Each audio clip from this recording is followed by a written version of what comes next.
오늘 21장은 새하늘 새 땅을 사도 요한에게 보여주고 계시는 거죠.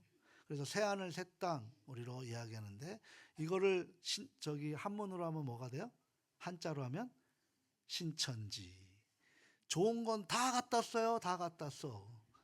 아휴, 그러다 진짜 진짜 맛을 봐야지. 예? 너무나 안타까워요.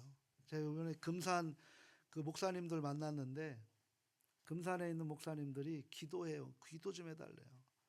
금산에 뭐 공무원들, 법조인들이 다 JMS 그 정명석이 그 수화가 돼갖고 정명석이가 옥에 갇혔는데 저거 그 뭐야 성범죄자 아니에요 성범죄자. 그런데도 그거를 막 변호한다고 막 그러고 있어요. 이 참 금산 땅 좋은 땅이 지금 그렇게 변하고 있어요. 막 금산에 계시는 그 목사님들이 막 힘들어요.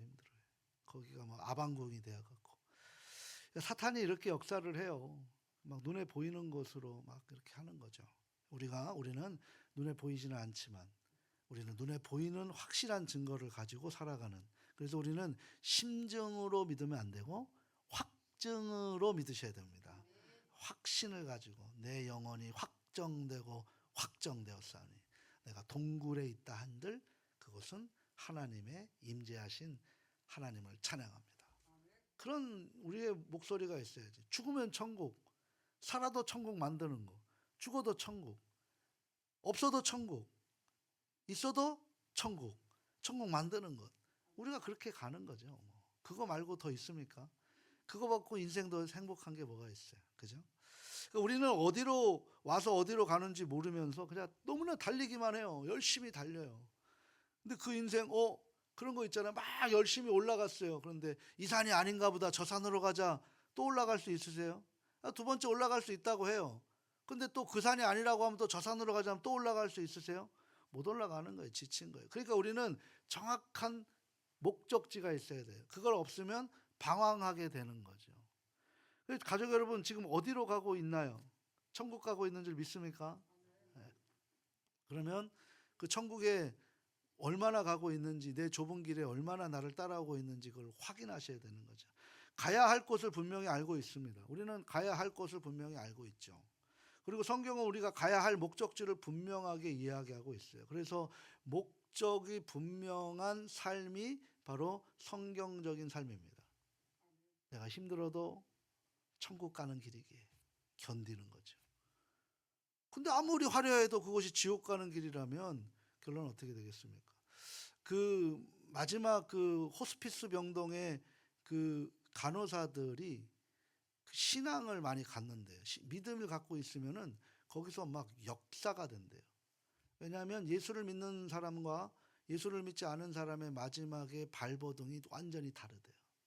죽음을 뛰어넘는 믿음으로 죽음을 맞아들이는 그 예수를 믿는 사람들과 그것을 견디지 못해갖고 막 발버둥 치는 모습을 그 간호사님들이 본대요. 그러면서 믿음이 굉장히 있다라는 실제적인 간증을 들은 적이 있습니다. 여물에도 달라요. 여물에도. 예전에는 뭐 목사들이 염두했어요. 우리 과목 중에 염하는 거. 왜냐면 지금은 뭐 이런 장례 문화가 많이 발전되고 병원들이 많이 있으니까 그 당시에는 병풍 치고 향 치는 이유가 그 썩는 냄새 3일 만에 그 염하려고. 그래서 그 삼배옷 입히기 위해서 다 닦잖아요. 그거 다 목사들이 했어요. 근데 다르다는 거예요. 주님 믿는 사람과 주님 믿지 않은 사람의 몸의 경직도도 다르다는 거죠. 죽음을 알고 가는 사람과 죽음을 모르고 가는 인생이 이렇게 다릅니다. 우리가 이 믿음을 붙들고 살아가실 수 있기를 바랍니다. 창세기 1장과 연결해서 생각해 본다면 인생은 분명한 시작이 있어요. 하나님이 우리에게 보내신 시작이 있단 말이에요. 그리고 분명한 마침이 있습니다. 그러니까 성경이 제시하는 기본적인 세계관입니다. 이게.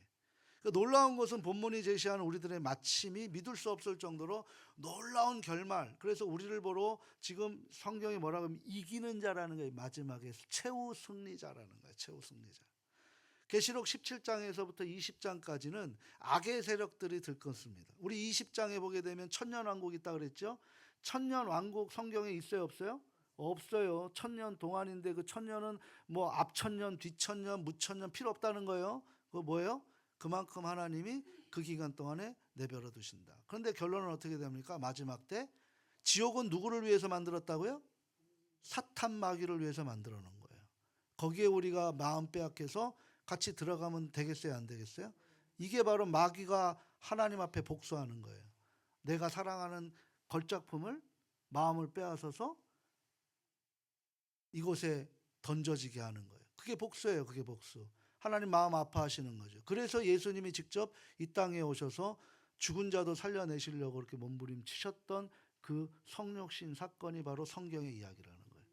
그걸 믿고 우리가 제자이면서 우리가 그 그리스도인 성전이라고 하면서 우리가 그 예수님의 마음을 모르고 그냥 나의 만족과 나의 유익과 종교 생활을 하면 그게 진짜 기독교일까요? 그건 기독교 아니에요. 기독교가 역사에 바라는 것은 가장 힘들 때, 가장 어두울 때 빛을 발하게 하는 모습이라는 거죠. 바로 그런 모습으로 우리가 우리 인생의 어두운 곳을 찾아 나서는 것이 바로 전도자라는 거예요. 모두가 전도자로 살아가실 수 있기를 주님의 이름으로 소망합니다. 찾아 나서야 되는 거예요. 주님처럼. 그래서 새하늘 새 땅에 새 예루살렘이 내려옵니다. 새 예루살렘은 누구예요? 주님이 내려오시는 거예요. 하나님이 사람들과 함께 계셔서 그 눈에 눈물을 닦으시고 다시는 사망과 애통과 아픈 것이 없다고 그랬어요. 이 땅의 기억이 다 사라진다고 그랬어요. 천국에서는. 어디서는 기억이 난다고요? 지옥에서는 다 기억하는 거죠.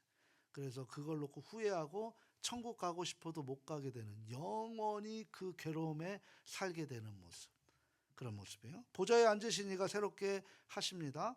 이기는 자는 하나님의 백성으로서 바로 새 예루살렘에 들어가지만, 그러니까 하나님 품에 안기지만 그렇지 못한 자는 어떻게 된다고요? 둘째 사망을 당하게 됩니다. 어린 양의 신부로 위에 준비된 그곳에 가려면 어떻게 해야 될까? 우리가 한번 이 말씀을 통해서 심도 있게 살펴보기를 바랍니다. 사도 요한이 새하늘 새 땅을 봅니다. 하나님이 성령을 통해서 열어주셨어요.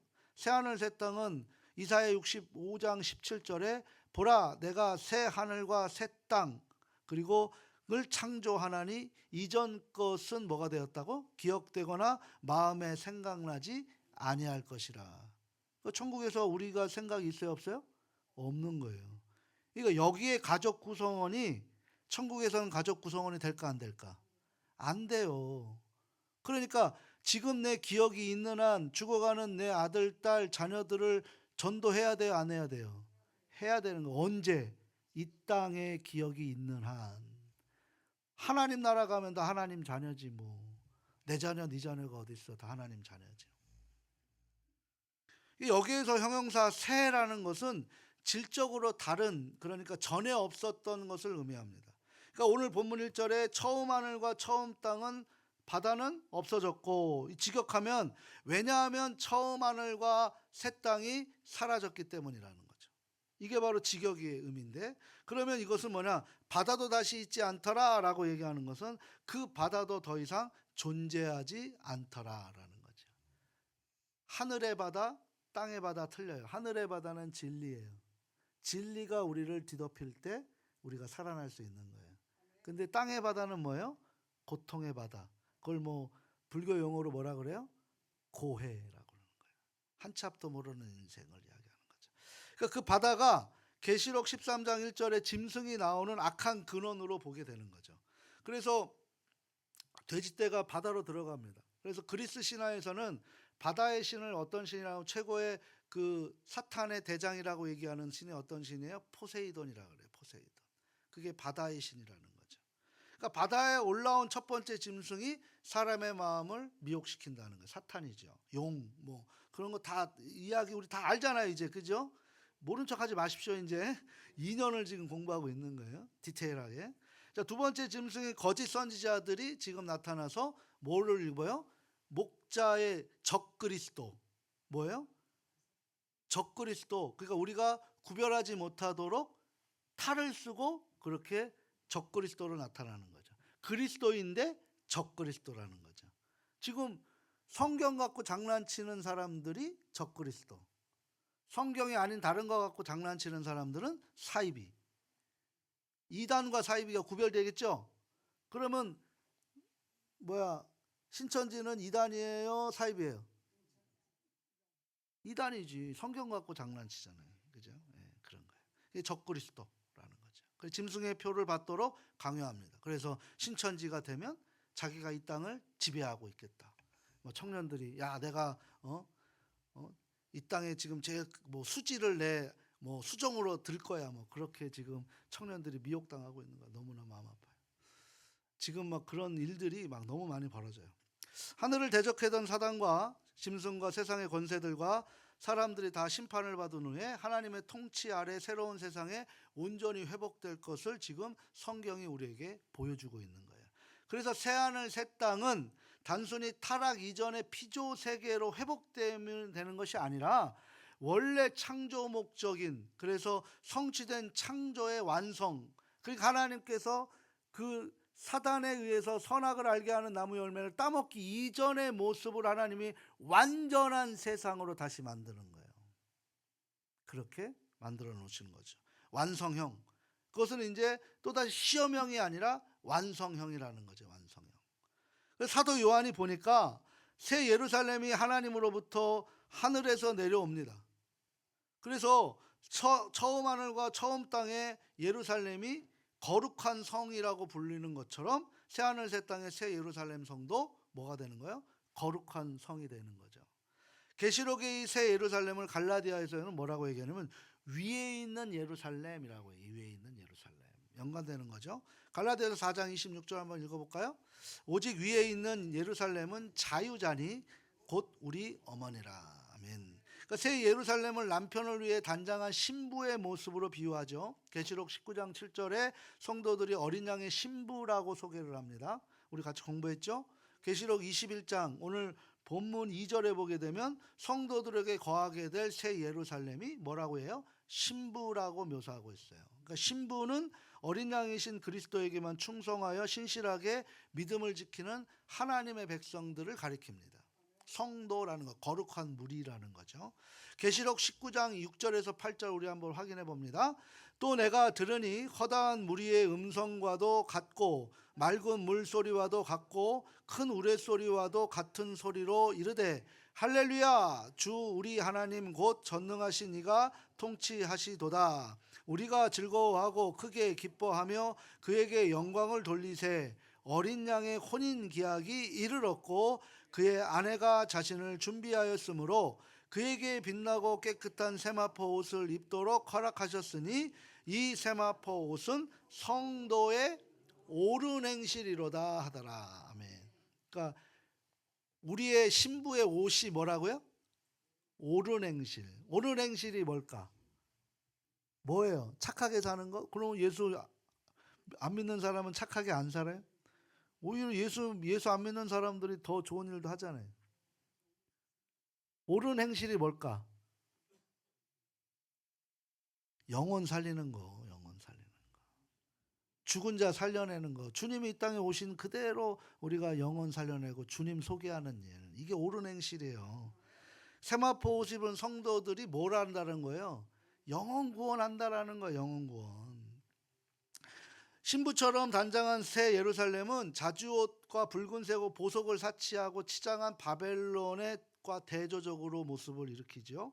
하나님의 백성을 신부로서 표현한 비유는 구약 성경에 너무나 자주 많이 나타납니다. 이사야 56장에도 나타나고 호세아 1장 2절에도 나타납니다. 신약 성경에서는 교회가 그리스도의 관계, 신부로 그렇게 묘사를 하고 있죠. 그러니까 신랑과 신부의 비유는 남편이신 하나님의 신부 되시는 선택과 사랑, 그러니까 그 초점으로 맞춰져 있는 거예요. 그러니까 예수님의 하나님의 신부, 하나님 아버지의 신부, 예수님의 신부가 뭐가 될까요? 교회가 되는 거죠. 그럼 교회는 성전이에요? 교회는 건물이에요? 교회는 건물이에요? 저와 여러분이에요? 우리라는 거예요, 우리. 그러니까 교회 공동체가 우리가 되는 거지. 그러니까 이런 이단들도 있어요. 교회로 예수님이 오신대. 과천에 온다는 거예요. 내 교회에 온다는 거예요. 이 잘못된 해석들이라는. 이게 성경의 잘못된 해석들을 얼마나 많은 이단들이 오역을 가지고 그렇게 사람들을 미혹하는 줄 알아요? 우리에게 임하는 거예요. 우리에게. 내가 교회인가 아닌가를 확인하시길 바랍니다. 그래서 요한은 보좌에게 나는 큰 음성을 듣지요. 하나님의 장막이 사람들과 함께 있어서 하나님이 그들과 함께 계시고 그들이 하나님의 백성이 되리라는 말씀을 하세요. 이는 하나님의 말씀이 이스라엘 백성과 맺으신 언약과 같은 거죠. 이게 레위기 26장에 하나님께서 시내산 언약에서부터 알려주시는 말씀이 지금까지 이어지고 있는 거예요. 한번 확인해 볼까요? 레위기 26장 11절 12절 함께 합니다. 내가 내 장막을 너희 중에 세우리니 내 마음이 너희를 싫어하지 아니할 것이며 나는 너희 중에 행하여 너희의 하나님이 되고 너희는 내 백성이 될 것이니라. 아멘. 구약성경의 장막, 성전, 이건 이스라엘 백성도 함께 하시는 하나님의 임재. 그래서 그 성전에서 365일 동안에 불이 하나 꺼지지 말아야 되는데 그 불이 꺼지지 않는 불이 어떤 불이에요? 번제불. 이 번제불을 통해서 진노의 자녀들이 축복의 자녀로 바뀌는 거예요. 그 번제불로 인해서 나는 죽고 내 안에 예수로 살아가는 것. 바로 이것이 바로 예배의 전형이라는 거죠. 그러니까 구약의 성막 그리고 성전, 그분의 백성이 사귐을 기대하도록 만들었는데 선지자들도 이 사귐을 약속했어요. 그런데 그 성전에서 지금 뭐 하고 있는 거예요? 엉뚱한 짓을 하고 있는 거죠. 내가 성전임에도 불구하고 세상의 마음을 빼앗기고 있는 거예요. 삶의 예배자로 살아가지 못하고 있는 모습들이라는 거죠. 마침내 말씀이 육신이 되어서 이 땅에 오신 예수님의 성육신 사건을 통해서 이 사귐이 실현이 됩니다. 그래서 지성소와 성소가 위에서 아래로 휘장이 찢어져요. 그래서 누구도 다 들어갈 수 있는. 그래서 베드로전서 2장 9절에 뭐라고 해요? 우리는 왕 같은 족속이요 거룩한 제사장이라. 우리가 하나님 앞에 예배자로 서게 되는 거예요. 중보자이신 예수 그리스도의 이름으로. 그 예수 그리스도께 우리가 회개하고 나오지 않으면 예배가 성립이 될까요? 안 될까요? 안 되는 거예요. 예배와 종교행위는 한 끗 차이입니다. 한 끗 차이. 모두가 예배로 나갈 수 있기를 바랍니다. 그래서 하나님의 백성이 되고 하나님은 친히 그들과 함께 계셔서 친밀한 언약적 관계가 되는 거예요. 그래서 아무리 로고스로 목사의 입에서 망고불변의 진리가 나가더라도 그것이 성령의 은혜로 내가 레마로 나에게 주신 특별한 말씀으로 받아들이지 못하면 그 말씀은 힘이 있다 없다? 없다. 그러면 사단마귀가 그걸 구별할까요? 못할까요? 알지요. 그럼 어떻게 돼요? 은혜 많이 받았지. 은혜 못 받았는데 그게 은혜야. 그리고 살아가라는 거예요. 그렇게 3주 4주 지나면 나중에 예수님이 안 보여요. 인생에. 예수님이 사라져 버리는 거예요. 그럼 나는 왜 믿음 생활하는데 왜 예수님이 나에게 없어요? 점검해야지. 나를. 내가 정말 예수님 믿고 예배자로 살아가고 있는지를 점검해야죠. 점검해야지. 그걸 점검하지 않고 나는 매속 주일날 교회 나오는데, 그러니까 하나님 나라에는 교인이 가는 게 아니라 누가 간다고요? 성도가 간다니까. 다 교인이 가는 게 아니에요. 성도가 가는 거예요. 성도. 예수를 믿어도 종교 행위로 하는 믿음이 있고 믿음으로 하는 거룩한 행위로 하는 믿음 생활을 하는 사람들이 있다는 거예요. 우리 예언교회는 모두가 다 믿음 생활을 하는 줄 믿습니다. 이런 하나님과 영원한 교제를 누리게 된다는 거예요. 이 세상을 살다 보면 우리 가족들 너무나 많은 눈물을 흘리지요. 지금도 흘리고 계시는 줄 압니다. 기쁨의 눈물도 흘릴 수 있겠지만 고통과 아픔의 눈물, 생각지도 않은 눈물들을 많이 흘리게 돼요. 인생을 한번 돌아보면 한번 생각해보면 기쁜 일보다 슬픈 일이 더 많이 생각나고 기억나고 그것을 마음속에 깊이 각인이 되어서 잊어버리지도 않잖아요. 기쁜 일은 3일인데 슬픈 일은 30년이잖아요. 그죠?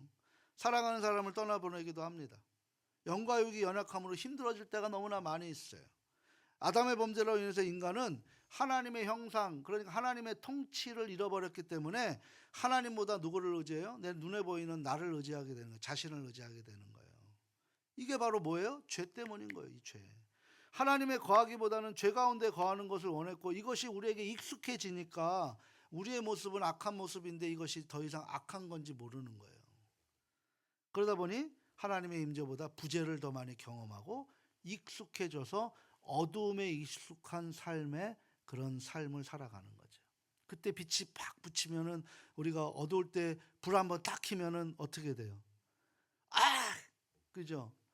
저도 잘 때 되면 우리 아내가 불을 한 번씩 딱 켜면은 아우 빛나네 화내죠. 불을 왜 켜냐고. 그렇게 반응하게 된단 말이에요. 빛을 거부하게 된다는 거죠. 새 예루살렘의 성에 하나님이 항상 함께 하십니다.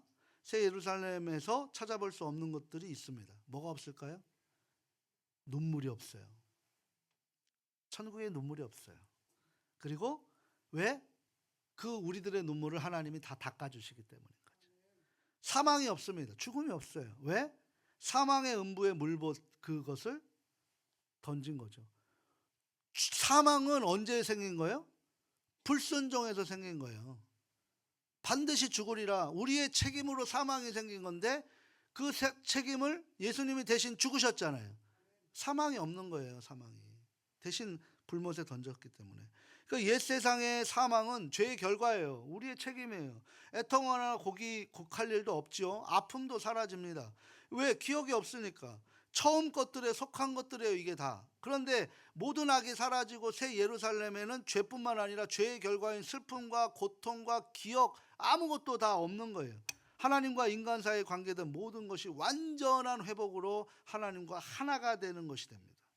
보좌에 계신 주님이 다시 말씀하시죠. 5절에 뭐라고 말씀하세요? 내가 만물을 새롭게 하노라. 만물을 새롭게 창조한다는 것 뜻입니다. 여기에서 단순한 기존의 만물을 새롭게 하는 차원이 아니라 그 만물이라고 해야 하지만 그 정관사 그를 사용하지 않는 것은 뭐예요? 옛 창조의 질서와 무관한 거예요. 그러니까 우리 인생이 이 땅에서의 인생과 하늘의 인생은 연결되지 않아요. 이 땅의 인생으로 끝나는 거예요.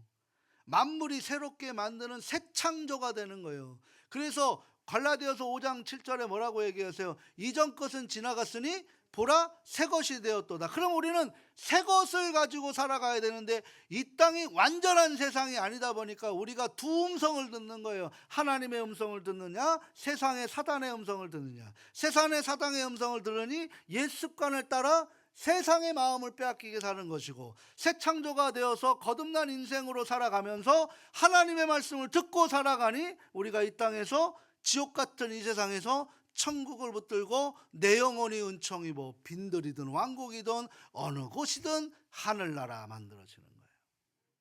이게 복음의 증거자의 삶이에요. 간단하죠? 근데 살기가 어렵죠. 왜? 복잡하니까 우리 생각이. 단순해야 돼요. 성경은 단순한 것을 이야기하고 있습니다. 그래서 이 말씀을 읽고 듣고 지키는 자에게 뭐가 있다? 복이 있다. 영원한 복이 있다라는 거예요. 그래서 내가 힘들면은 뭐 읽어야 돼요? 내가 아프면 뭐 읽어야 돼요? 내가 어려우면은 누구에게 의지해야 돼요? 하나님에게 의지하고 주님께 의지하고 달려와서 기도해야죠. 근데 어디로 가요? 뭐 읽어요? 더 이상 얘기 안 할래. 그러니까 요한계시록 1장 8절에 보면 하나님께서 뭐라고 얘기하냐면 알파와 오메가라고 얘기했어요. 계시록 20장 6절에도 알파와 오메가요 처음과 마지막이라고 말씀하셨어요. 요한계시록 22장 13절에 보면 알파와 오메가요 처음과 마지막이요 시작과 마침이라고 그랬어요. 말씀하셨잖아요. 태초에 천지를 하나님이 창조하시느니라. 이 모든 것은 예수님의 은혜로 모든 사람들에게 이루어지이다. 아멘. 그렇잖아요. 그러니까 처음과 마지막의 직역을 하면 뭐예요? 그 시작과 그 끝이라는 거죠.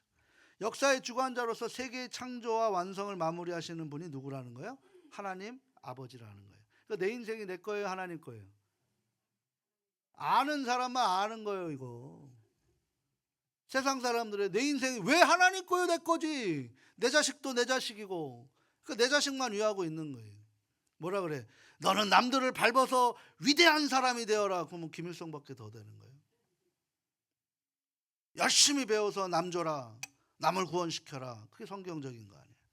교회 학교가 살아가야 되는데 지금은 막 이 지금의 학교는 엉뚱한 것을 가르치잖아요. 성공하는 법을 가르치는데 그 하늘의 성공을 해야 되는 모습으로 살아가야 되는 거죠.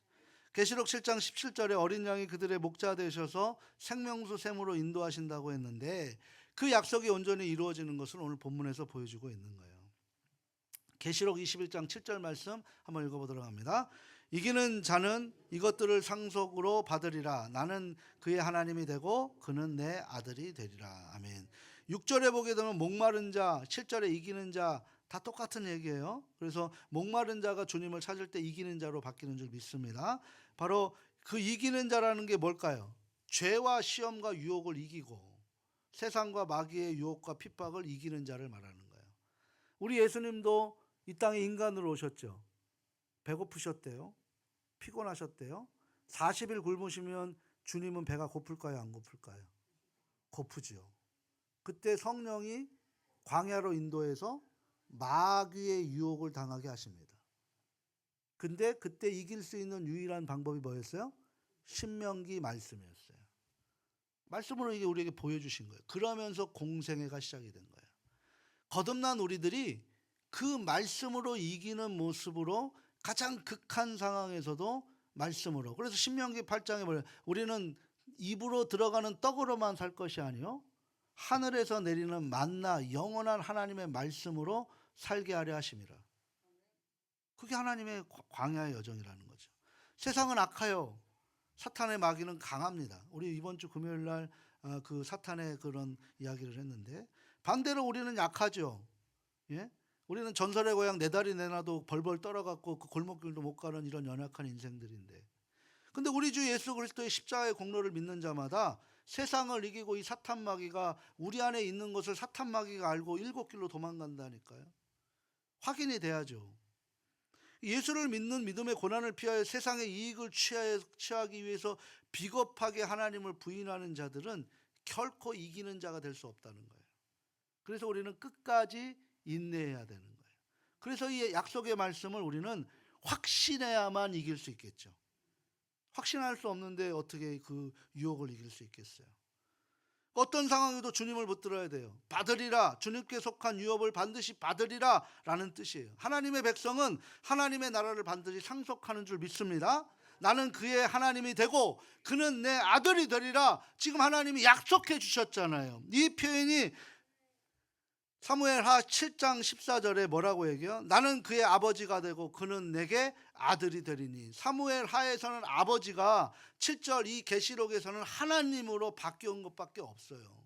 사도 요한은 이러한 변경을 통해서 오직 예수님만이 우리의 메시아 되시고 하나님의 독생자이심을 암시적으로 강조하는 동시에 본절에 이기는 자들은 그럼 그리스도와 어떤 관계를 맺어야 하느냐, 어떤 관계가 올바른 관계이냐를 우리에게 낱낱이 보여주고 있는 거죠. 8절과 7절은 대조적으로 이루어지는 자들의 목록을 열거합니다. 둘째, 사망, 불과 유황에 타는 목에 던져진다. 이것은 뭐예요? 불과 유황에 타는 목에 던져지니 직역하면 그들의 몫은, 그들의 나머지 인생은 불과 유황 위에 타오르는 못에 있다라는 거예요. 계시록 20장 11절에서 15절에 그의 행위대로 불과 유황에 타는 못에 들어가게 된 자의 경우와 동일하십니다. 어떤 자들이 불못에 던져집니까? 하나님 말씀 못 믿고 두려워하는 자들, 세상을 두려워하는 사람들, 사탄을 두려워하는 사람들, 죽음을 두려워하는 사람들. 이런 사람들은 어린 양을 끝까지 따름에 곱게 된 고난들, 이것을 놓쳐버리고 등져버린단 말이에요. 믿지 않는 자들이 일반의 불신자라고 가르칠 수 있습니다. 또 계시록 14장 6절에 흉악한 자들, 가증한 자들, 영적, 도덕적, 혐오스러운 죄들을 범한 자들, 주님과 함께하면 그걸 할 수가 없는 거예요. 성령이 충만하면 한번 성령 충만하게 막 여기서 막 은혜 받으시고 한번 나이트클럽 가보세요. 그런데도 막 어깨가 이렇게 올라간다 그러면 충만한 게 아니요. 불편한 자리라는 거야, 불편한 자리. 또 그렇다고 뭐 또 직접 뭐 충만한 데 또 가본다고 또 가서 하지 마시고, 괜히 시험 들라고 하지 마시고. 이런 음행하는 자들, 점순가들, 뭐 우상 숭배자들, 특히 거짓말하는 자들, 교회 안에 거짓 사도들이 얼마나 많습니까? 이런 미혹한 사도들이 되게 많아요. 지금 뭐 대형교회는 벌써 신천지가 그 안에 뭐 이미 다 들어가 있다라고 얘기를 해요. 십자가의 엄청난 희생과 사랑을 무시하는 그것을 거절하는 죄입니다. 정리하자면 성경에는 사망의 종류가 세 가지가 나오는데, 구약에서는 죽음을 이루는 것을 열조로 돌아간다라고 얘기하고, 신약에서는 물과 성령으로 거듭나야만 하나님 나라를 이룰 수 있다라고 요한이 그렇게 정리를 하고 있습니다. 그래서 성경은 죽은 자들, 그리스도 안에서 죽은 자들을 뭐라고 해요? 잠잔다라 그래요. 죽었다라고 얘기하냐, 잠잔다. 잠자는 건 언제든 깨울 수 있다는 거죠. 깨움이 있는 거죠. 그래서 사망에는 세 가지 종류가 있는데 처음엔 어떤 사망이에요? 영적 사망이에요. 영적 사망.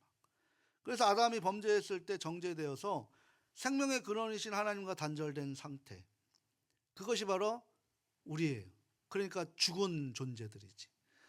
그 내가 이제 죽을 운명을 가지고 있다고 하니까 우리 이전 목사님은 죽었다라고 했는데 나는 죽을 운명이라고 하니까 틀렸다라고 나한테 와서 우측 응댕이나 좌측 방댕이나 똑같은 거라고.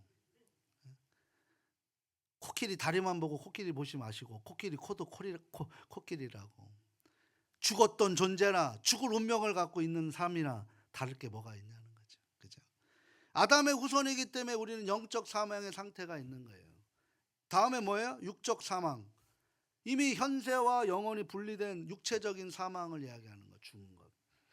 그런데 영원한 사망이 있다는 거죠. 영원한 사망. 영원한 사망이 어떤 사망이에요? 주님 오실 때 심판대에 서서 심판의 모습으로 지옥불에 떨어질 수 있는 영원한 사망. 그 사망은 다시 거듭날 수 있다 없다? 없다. 우리에게 주어진 기회를 놓치지 마시기 바랍니다. 그렇다면 우리는 어떻게 이 이기는 자가 되려면 어떤 삶을 살아가야 돼요? 먼저 우리는 날마다 새로운 새하늘과 새 땅을 모아야 돼요? 사모해야 되는 거예요. 그래서 골로새서 3장에 보게 되면 위의 것을 찾으라 그래요. 위의 것. 안드로포스라는 것은 뭐냐면 유일하게 하늘을 볼 수 있는, 그냥 스카이가 아니라 헤븐, 하늘을 볼 수 있는 존재가 누구라는 거예요? 바로 사람이라는 존재예요. 그거를 영적으로 사탄이 막아놔 버린 거죠. 그러니까 우리는 지금 거듭났잖아요. 그럼 하늘을 볼 수 있어요, 없어요? 우리가 주님 만났는데 대제사장 거쳐야 돼요? 뭘 거쳐야 돼요? 아니잖아요. 예수님 믿으면 내 안에 예수님 있으니 바로 성소와 지성소, 하나님이 임재하시는 곳과 예배드리는 곳을 하나로 예수님께서 찢어 놓으셨잖아요. 그래서 우리가 들어갈 수 있잖아요. 그래서 우리 안에 예수님 계시면 하늘 볼 수 있잖아요. 힘드셔요? 하늘 보시면 돼요. 하늘 보시면. 아프세요? 주님 바라보시면 돼요. 주님 바라보시면.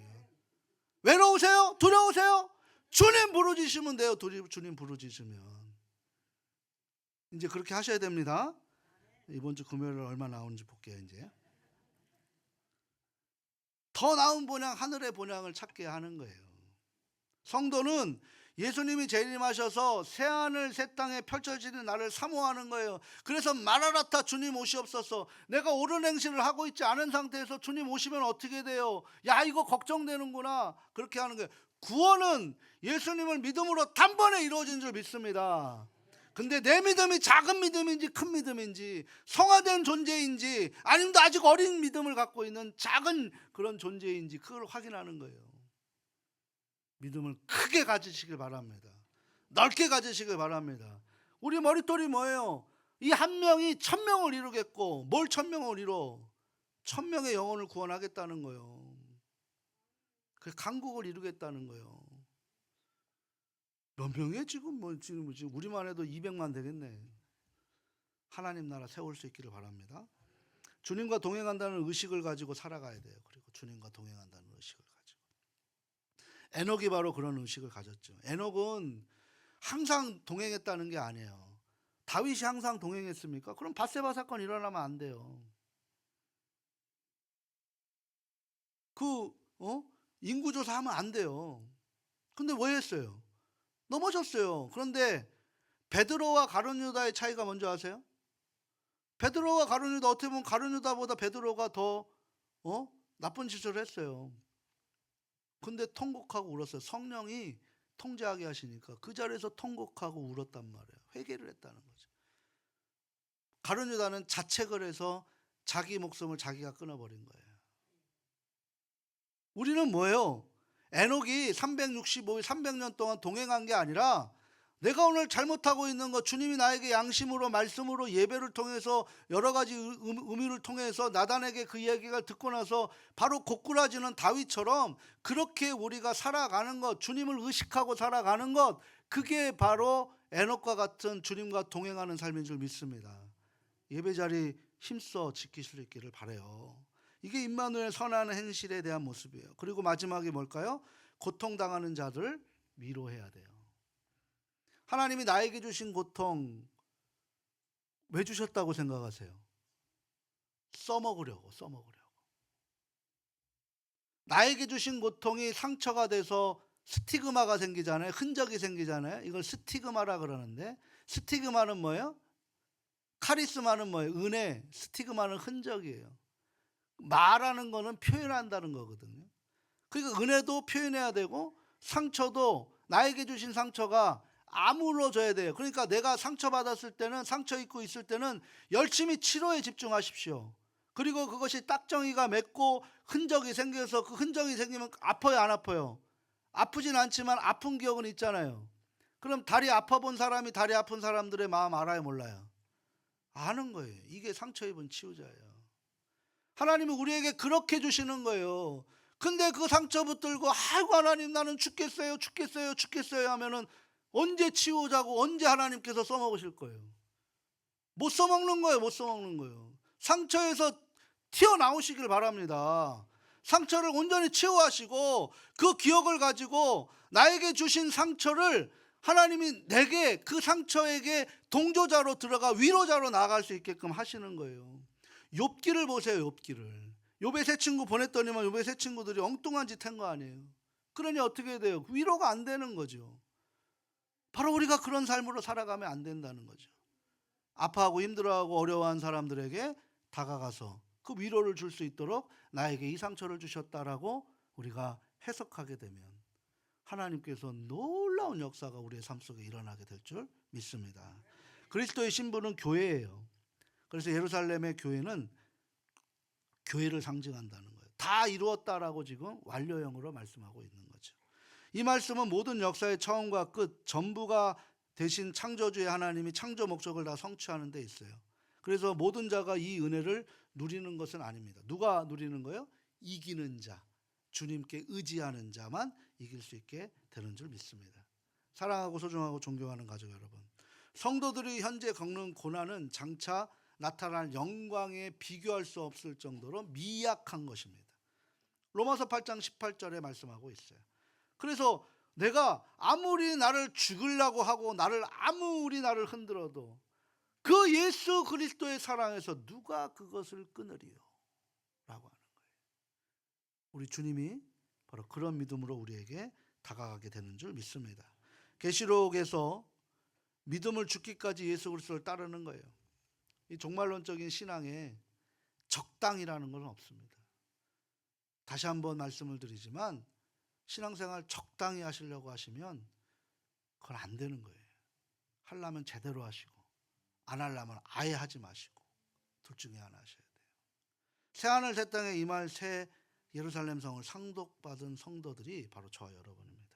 그래서 현재의 삶을 미래의 삶으로 준비하는 과정이라 생각하시고 어떤 상황 속에서도 이 믿음을 끝까지 지키셔서 이기는 자로 살아가시는 저와 우리 가족들 모두 될 수 있기를 주님 안에서 넘치도록 축원합니다.